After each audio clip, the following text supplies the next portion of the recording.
cases of home renovation fraud skyrocket across the GTA, CityNews is taking a look at options available to homeowners who feel cheated.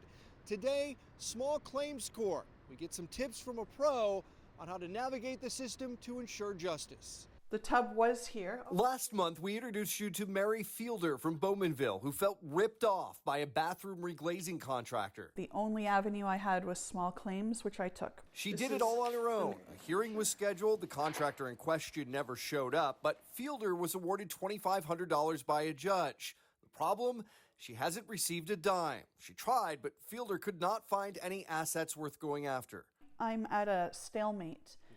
I can choose to go to collections with it, but then I'm out of pocket at this point. The whole process has left Fielder frustrated, but Carmine Iacono, an attorney and small claims court specialist, says Fielder still has options.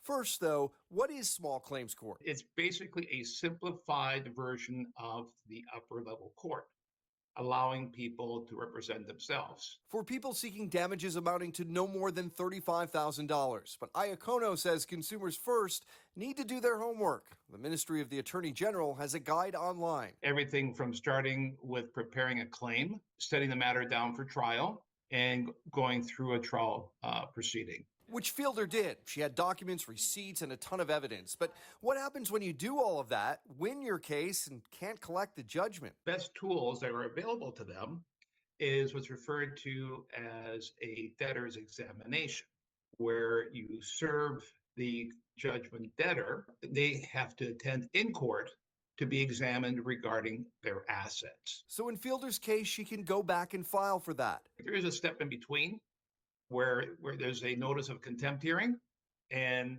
if the judgment debtor does not show up for that contempt hearing, then the warrant will be issued. But even without that step, the original judgment against the contractor Fielder sued will stay with that contractor. So if they're looking at getting a mortgage, the execution will show up under their name, and they'll have to satisfy that before being able to do any type of transaction. This all may sound a bit overwhelming, but Iacono says paralegals can also help. They're usually very reasonable in cost, and they know how to maneuver and navigate through the small claims court system, and that's what they do.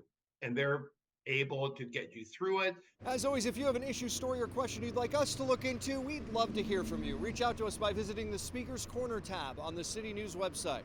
Pat Taney, City News. Have a story, question, or issue you'd like us to look into? Get in touch at citynews.ca/speakerscorner.